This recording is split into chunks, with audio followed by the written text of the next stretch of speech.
나는 결가부좌를 틀었습니다. 내가 그 자세를 오래 취하고 있을 수 있을 만큼 능숙하지 않다는 것은 알았지만 그래도 처음에는 정식 명상 자세를 취하는 게 좋겠다고 생각했습니다.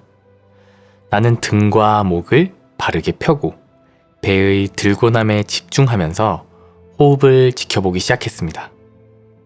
선의세 기둥 책에서는 무 소리를 복부, 더 정확하게는 배꼽 아래서 내라고 가르쳤습니다. 나는 호흡이 저 아랫부분에서 들고 나는 것을 지켜보았지요. 평소 명상할 때보다는 더 오랫동안 앉아있을 작정이었기 때문에 나는 의도를 세우고 훨씬 강도 높고 진지하게 집중했습니다. 이것이 효과가 있었는지 나는 어느 때보다도 깊은 상태로 들어갔습니다. 복부가 들고 나는 것에 집중하다 보니 콧구멍으로 내쉬는 숨과 배 안의 움직임이 유기적으로 연결되면서 어떤 기운이 형성되는 것 같았습니다.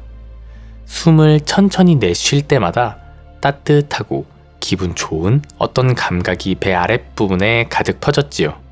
그 감각이 너무나 좋아 내 주의는 자연스레 그곳으로 집중되었습니다. 잠시 동안 나는 그 아름다운 체험 속에 말 그대로 푹 빠져버리고 말았지요. 어느 정도인지 가늠조차 할 수 없는 시간이 흐르자 머릿속의 목소리가 이 얼마나 아름다운 경험이냐며 이것이야말로 진짜 명상이 틀림없다며 다시 짓거림을 시작했습니다. 의식이 그 목소리 쪽으로 끌려가면서 호흡에서는 자연히 멀어졌지요. 그렇게 명상은 자연히 끝나는 것처럼 보였고 나는 내 평소의 정신 상태로 돌아오기 시작했습니다. 하지만 이번 명상은 달라야 했습니다. 깨달음을 얻지 않고서는 일어나지 않겠다고 다짐까지 하지 않았는가요? 나는 의도를 세우고 새로운 마음으로 복부의 움직임과 무 소리에 집중하기 시작했습니다. 그리고 내쉬는 숨과 복부의 온기를 하나로 잇는 부드러운 기운의 흐름 속으로 다시 한번 빠져들었지요. 그 기운은 집중이 깊어질수록 훨씬 강해졌습니다. 마침내 내 몸과 주변에 대한 모든 인식이 사라졌지요. 복부 중심에서 애씀 없이 쌓이고 팽창하는 따뜻한 에너지의 흐름만이 내가 자각할 수 있는 것의 전부였습니다. 나는 그곳에 없었습니다. 오직 흐름만이 존재했습니다. 때때로 아주 잠깐 동안 나라는 의식이 돌아오면 나는 알아챈 즉시 의도를 세우고 내쉬는 호흡과 복부의 움직임으로 다시 초점을 되돌렸습니다. 그러면 그 순간 나는 다시 사라졌지요. 깊은 상태에서 들고 나는 이 경험은 오랜 시간, 어쩌면 몇 시간 동안 계속되었습니다. 나라는 의식이 다시 돌아왔을 때 한 번은 내가 주의를 되돌릴 의지를 잃었던 모양입니다. 매우 깊고 평화로운 상태에 들어있었지만 나는 현실로 되돌아오기 시작했지요. 실제로 얼마나 오래 앉아 있었는지는 모르지만 맨 처음 의식된 것은 다리의 통증이었습니다. 결가부좌 자세로 오래 앉아 있었더니 다리가 너무 아팠습니다. 마음의 목소리는 아직 들어오지 않은 상태였습니다. 나는 약간 멍하게. 하지만 방금 경험했던 체험에 깊이 취한 채로 크나큰 평화를 맛보며 그곳에 앉아 있었습니다. 아마 계속 그렇게 현재의식으로 서서히 돌아오고 있었던 것 같습니다. 그런데 실로 놀라운 일이 일어났지요. 나라는 의식의 자리 뒤편에서 어떤 소리가 우렁차게 울려 퍼졌습니다. 그것은 매우 준엄하게 말했지요. 너는 너의 너머에 무엇이 있는지 알고 싶은가? 알고 싶지 않은가? 그것은 내가 그토록 맞지름을 해온 그 마음의 소리가 아니었습니다. 목소리의 존재를 처음 자각한 이후로 그것의 제잘거림이 들린 곳은 내 내면의 앞 또는 아래쪽이었습니다. 하지만 이 새로운 부름은 나라는 의식이 자리하고 있던 곳의 뒤와 위쪽으로부터 나왔습니다. 어디서 나온 소리든 간에 이 준열한 호통은 나를 존재 깊은 곳까지 뒤흔들었습니다. 나는 그 질문에 굳이 답할 필요를 느끼지 못했습니다. 내 세포 하나하나가 더 깊이 들어가기를 갈망했기 때문이지요. 나는 다시 숨을 들이쉰 후 내 깊은 곳까지 가 닿을 수 있도록 길게 내쉬었습니다. 나는 또 한 번 사라졌습니다. 나라는 의식이 다시 형성되기 시작했을 때 존재에 대한 경험이 그 이전과는 매우 달라져 있음을 느꼈습니다. 다리에 통증이 느껴지기는 했지만 그것은 아주 멀게 느껴졌고 고통에는 그것만의 따스함과 아름다움이 있었습니다. 신체에 대한 인식이 일부 돌아오자 나는 머리를 약간 앞으로 기울이고자 했습니다. 그러나 아무것도 움직이지 않았습니다. 이마가 벽에 눌리고 있는 것만 같은 느낌이었습니다. 무언가 매우 단단한 것이 버티고 서서 머리를 앞으로 약간 움직이는 것조차 허용하지 않고 있었습니다. 그 순간 나는 깨달았습니다. 집중이 강도 높게 유지되자 내 이마로부터 흘러나온 어떤 기운이 주위를 집중하고 있던 아랫배의 단전까지 내려가면서 경계가 분명한 하나의 장을 형성했다는 것을 말이지요.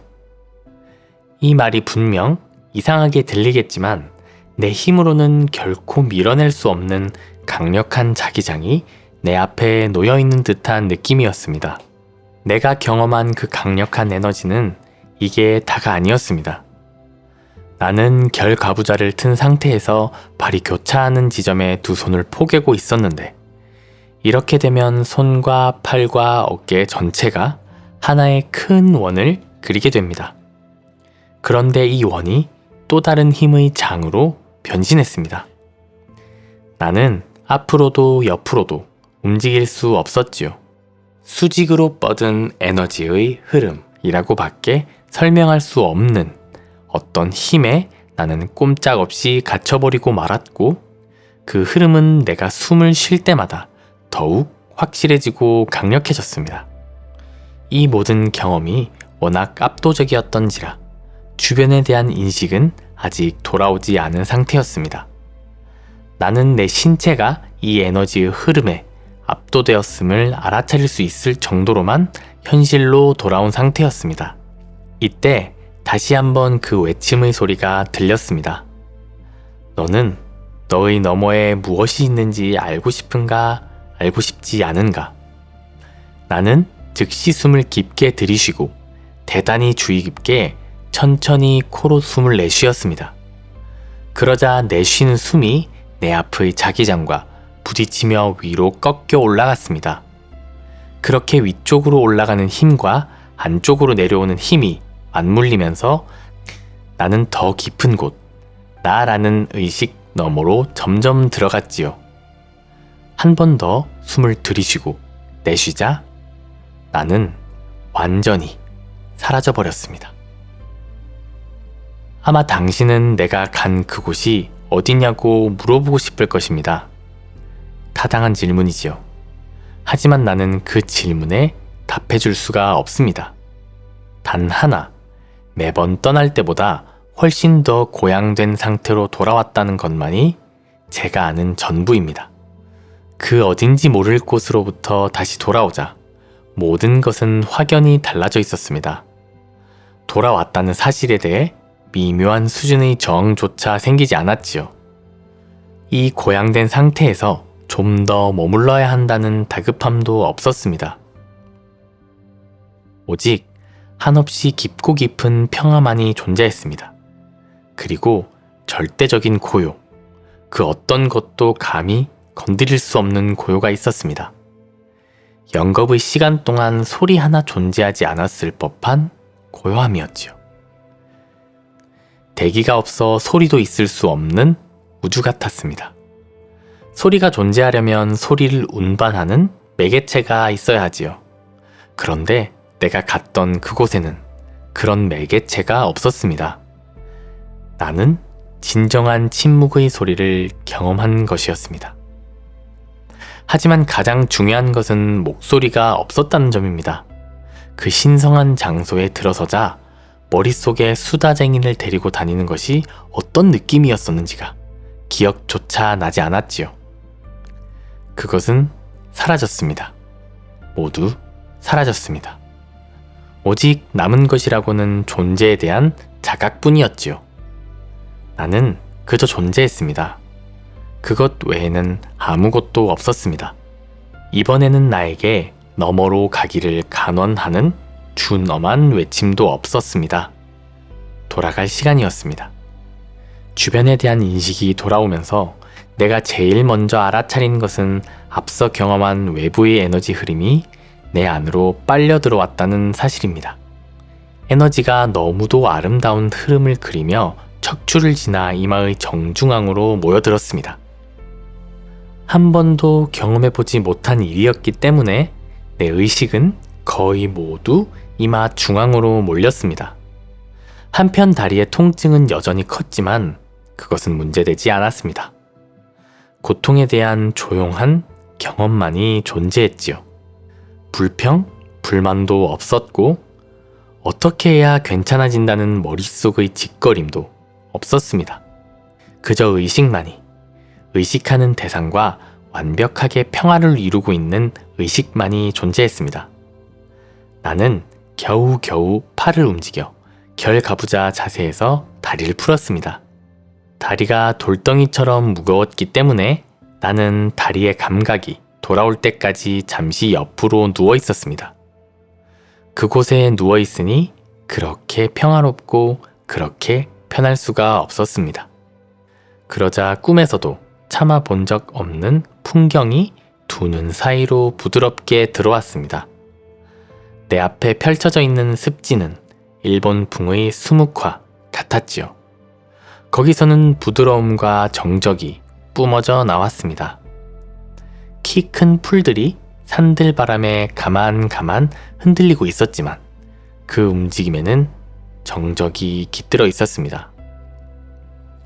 모든 것이 너무나 고요하고 너무나 평화로웠습니다. 나무도 고요했고 구름도 고요했고 물도 고요했습니다. 자연의 움직임 속에는 절대적인 정적이 자리하고 있었습니다. 내 신체 역시 고요했고 어떠한 생각도 존재하지 않았습니다.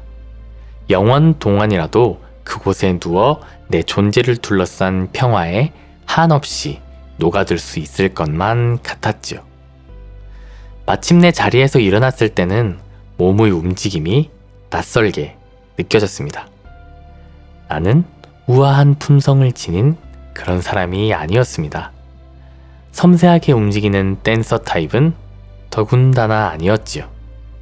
하지만 어쩐지 내 몸의 모든 움직임은 발레 댄서를 닮아 있었습니다. 팔은 유려한 흐름을 타며 움직였고 내가 진짜 달라졌음을 실감한 것은 걷기 시작할 때였습니다.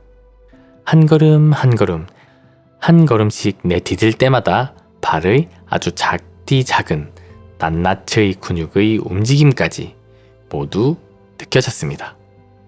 발걸음은 물 흐르듯 유연하게 이어졌고 나는 그 움직임 자체에 취해버렸습니다. 놀라운 부분은 이 상태가 몇 주간 계속 이어졌다는 것입니다. 이후 친구들과 합류했을 때도 상태는 달라지지 않았지요. 홀로 있었던 2-3시간 동안 내게 어떤 일이 벌어졌는지를 묘사할 필요를 느끼지 못했습니다. 거의 말을 할 수 없었지요. 모든 것이 너무나 아름다웠고 고요했습니다. 그 고요함, 그 절대적인 고요, 외부의 소리마저 그 정적을 깰 수는 없었지요. 외부에는 소리가 존재했지만 내 내면의 그 자리로부터는 너무나 멀리 떨어져 있는 것처럼 느껴졌습니다. 마치 성체를 둘러싼 도랑모처럼 내 고양된 상태를 둘러싸고 있는 두터운 평화가 그 어떤 것의 접근도 허락하지 않았지요. 오칼라 구규림에서의 깊은 명상 체험 이후 몇 달의 시간이 흘렀습니다. 이때의 경험이 내게 남긴 것은 미간으로 끊임없이 흘러들어오는 에너지와 점점 더 깊이 타들어가는 가슴 속의 열망이었습니다. 시간이 흘러도 어느 것 하나 두그러지지 않았지요. 오히려 더 깊은 내면으로 들어가고 싶은 열망은 나날이 커지기만 했습니다. 누군가와 미칠 것 같은 사랑에 빠졌는데 그 상대의 모습은 보지 못하는 상태라고나 할까요?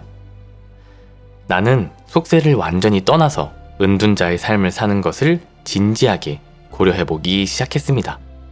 박사과정 수업도 끝났고 당장 자격시험을 쳐야 하는 것도 아니었지요. 게다가 그때 나는 앞으로 자격시험 같은 것을 칠 일은 없을 것이라고 내심 다짐하고 있었습니다. 나는 수행에 온전히 집중하려면 세상 만사로부터 떨어진 고립된 장소가 필요하다고 결론 내렸습니다.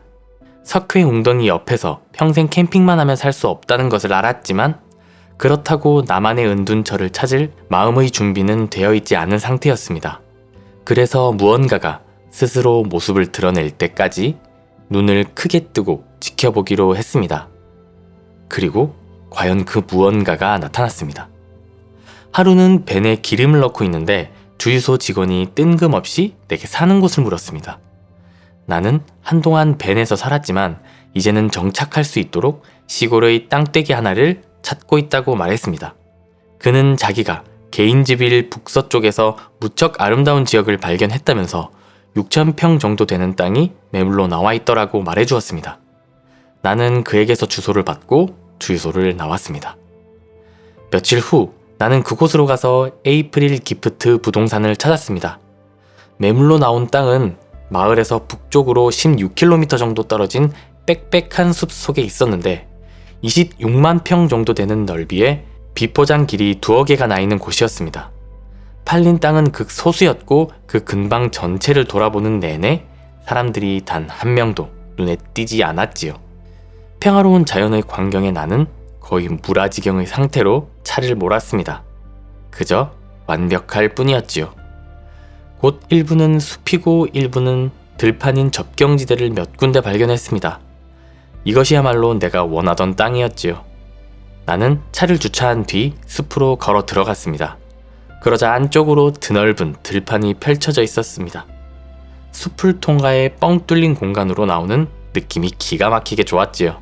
빛이 쏟아져 내리던 그곳은 세상을 향해 탁 트여 있었습니다. 나는 부드러운 능선의 언덕을 올라가 부지의 북쪽 경계를 이루고 있는 울타리에 도착했습니다. 아름다운 목초지가 야트막한 내리막 경사를 그리며 펼쳐져 있었고 그 끝에는 일렬로 늘어선 나무를 따라 시냇물이 흐르고 있었지요. 그 땅의 북쪽 면 전체가 이 말도 안 되게 아름다운 풍경을 굽어보고 있었습니다. 호머가 말한 엘리시안 평원이 과연 이런 것일까 싶었습니다. 나는 다시 숲속으로 들어갔고 어떤 나무 아래에서 그 모든 것이 한눈에 조망되는 자리를 찾았습니다. 정면으로는 탁 트인 들판이, 오른쪽으로는 아름다운 초원이 보이는 장소였습니다. 숲은 고요하고 아늑했습니다. 마치 자궁 속에 있는 것 같았지요. 자리에 앉자마자 나는 깊은 명상 속으로 빠져들었습니다. 그리고 돌아온 순간 나는 내가 드디어 집을 찾았음을 깨닫게 되었습니다. 나는 한 번도 땅을 사본 적은 없었지만 얼마간의 돈은 있었습니다. 학부를 졸업하자 아버지는 그 이후의 공부는 스스로 알아서 하라며 대학 자금으로 남은 돈을 모두 내게 주었습니다. 하지만 석사와 박사 과정을 모두 전액 장학금을 받으며 다녔기 때문에 나는 아버지가 준 1만 5천 달러를 건드리지 않고 거의 고스란히 모아놓을 수 있었지요. 이제는 그 돈을 쓸 때였습니다. 나는 숲 안쪽 들판이 걸쳐져 있는 땅 두 곳을 모두 사기로 했습니다. 그러면 호젓하게 누릴 수 있는 땅이 아주 많아지는 거였지요. 땅 주인과 계약하기 전 나는 1만 2천 평의 땅에 기꺼이 지불할 수 있는 최대 액수를 미리 뽑아 놓았습니다. 요구하는 금액보다 훨씬 적은 액수였지만 그 돈으로 합의가 안 된다면 이 땅은 나와 인연이 없는 것이라고 스스로에게 못 박았지요. 어느 쪽이건 나는 완전히 괜찮았습니다. 그런데 결국 이 무심한 태도 덕에 협상의 주도권은 내게로 넘어왔고 나는 땅을 사는데 성공했습니다. 하지만 나는 기쁘지도 않았습니다. 그저 단호한 결의만이 느껴졌을 뿐이었습니다.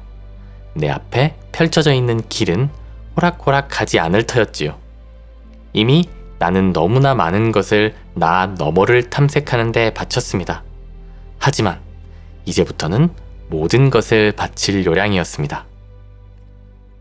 밥 굴두는 고등학교에 입학하자마자 사귀게 된 친구입니다. 우리 둘 다 북쪽에서 플로리다로 이사와서 10학년에 입학한 전학생이었지요.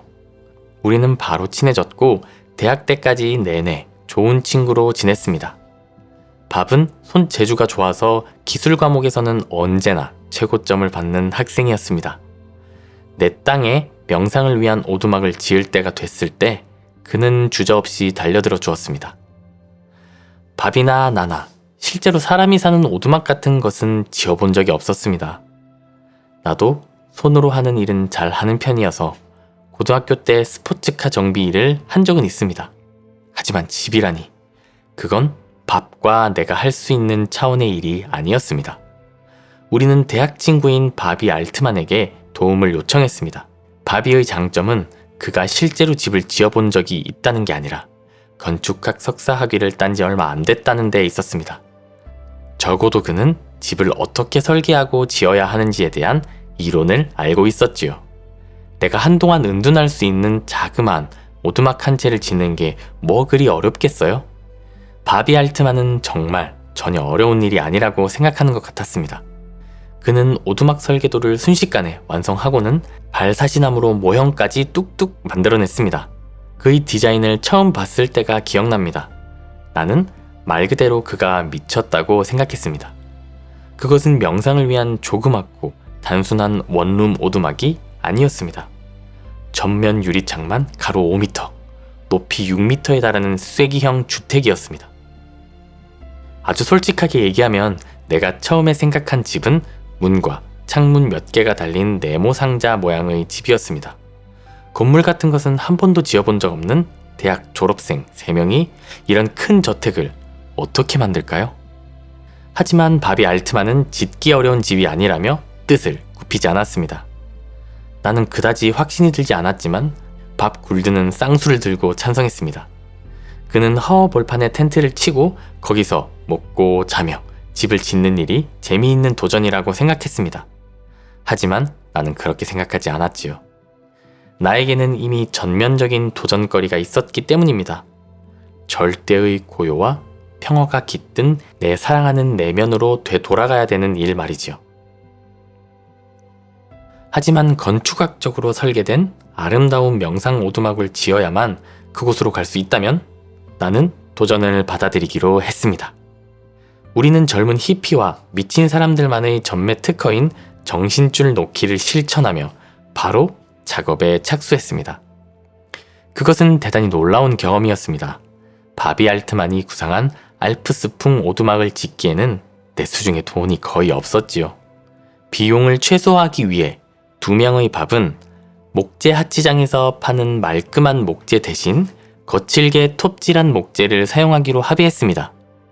일이 되려고 했는지 내 부지에서 고속도로로 몇 킬로만 내려가면 되는 곳에 제재소가 하나 있었습니다. 그리피스 목재 제재소였습니다. 제임스 그리피스 부부는 전형적인 남부 시골 사람들로서 긴 머리를 휘날리는 우리 셋과 완전히 달랐습니다. 목재를 가지러 갈 때마다 거의 모든 사람들이 우리를 힐끗힐끗 쳐다봤지요. 하지만 긴 머리 말고도 우리에게는 튀는 점이 있었으니 바로 주문 내역이었습니다. 우리는 맨 먼저 집의 지지대가 되어줄 사이프러스 기둥 11개를 주문했습니다. 약 9m 정도 되는 목재를 신청했는데 그 정도면 가히 그냥 나무라고 해도 좋을 크기였습니다. 제임스 그리피스 목재 운반 트럭에서 가장 곧게 뻗은 나무를 우리가 직접 고를 수 있게 허락해 주었습니다. 실제 나무가 집의 지지대로 변하는 모습을 지켜보고 있노라니 진짜 흙을 밟고 산다는 게 이런 거구나 하는 생각이 들었지요. 시간이 흐르자 그리피스 씨는 우리에게 마음을 열기 시작했습니다. 하루는 제재소 바로 옆에 있는 자기 집으로 저녁을 먹으러 오라며 우리 3명을 초대했지요. 텐트에서 살며 모닥불로 요리를 해먹는 우리에게 이 초대는 보통 일이 아니었습니다. 특히 거의 반년간 벤과 텐트를 전전하며 살았던 나에게는 더욱 특별했지요. 단순히 집밥을 먹을 수 있어서가 아니라 진짜 제대로 된 집에 들어간다는 것 자체가 나에게는 신선한 시간이었습니다. 그리피스 씨 집은 오래전에 제재소에서 깎아 만든 얼룩덜룩한 사이프러스 나무들로 벽을 세운 따뜻한 시골집이었습니다. 그리피스 부인은 내가 채식주의자라는 말을 듣고 채소를 듬뿍 넣은 남부 요리를 만들어 주었습니다. 따뜻하고 친절한 대화가 오갔고 우리는 진짜 한 가족 같은 느낌이 들었습니다. 어느 순간 그리피스 씨가 영원히 기억에 남을 만한 말을 했습니다.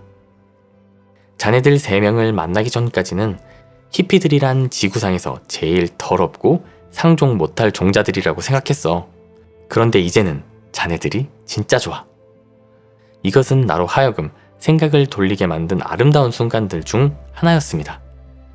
믿기 어려운 이 경험들은 도대체 어디에서 오는 걸까요? 어떻게 된 일인지는 모르겠으나 뼛속까지 감동한 사건들이 전혀 예상치 못한 장소에서 계속 일어나게 되지요. 나는 실로 어안이 벙벙해졌습니다. 몇 주가 지나 집의 윤곽이 대충이나마 드러났습니다. 일단 외벽을 세우니 내부 공간에 대한 감도 잡히기 시작했지요. 그러던 어느 날 바비 알트만이 한 번도 생각해본 적 없는 질문을 던졌습니다. 전기 배선은 누가 깔지? 한 번도 해본 적 없는 일이었지만 내가 지원했습니다. 바비는 수업 시간에 읽었던 작은 전기 배선 책을 건네주고는 내게 일을 맡겼습니다. 내가 집 전체에 전기선을 깔 수 있을 것이라는 그의 확고한 믿음은 오히려 나를 뜨악하게 만들었습니다. 하지만 그가 그렇게 믿는다면 나는 할 수 있었고 실제로 해냈습니다. 한 위대한 영적 스승이 이렇게 말한 바 있습니다. 날마다 네가 씹을 수 있는 것보다 조금만 더 많이 베어물고 그것을 씹어라. 삶은 내게 아주 중요한 가르침을 주고 있었습니다. 우리는 소나무로 마루를 깔고 집 앞 뒤에 삼나무 데크를 설치하고 배관공의 도움으로 화장실에 주철 배관을 설치했습니다. 그때쯤 되자 집은 저절로 완성을 향해 달려갔습니다. 우리는 마음과 영혼을 쏟아부어 그 집을 지었고 우리가 이뤄낸 일에 매우 큰 자부심을 느꼈지요.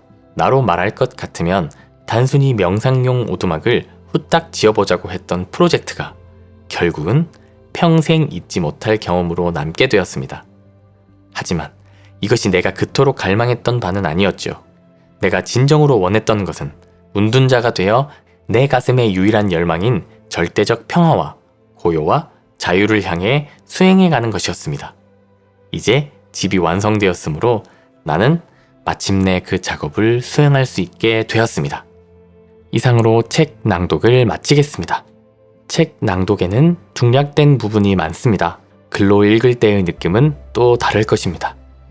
하단 링크를 통해 원서를 꼭 읽어보시길 바랍니다. 감사합니다.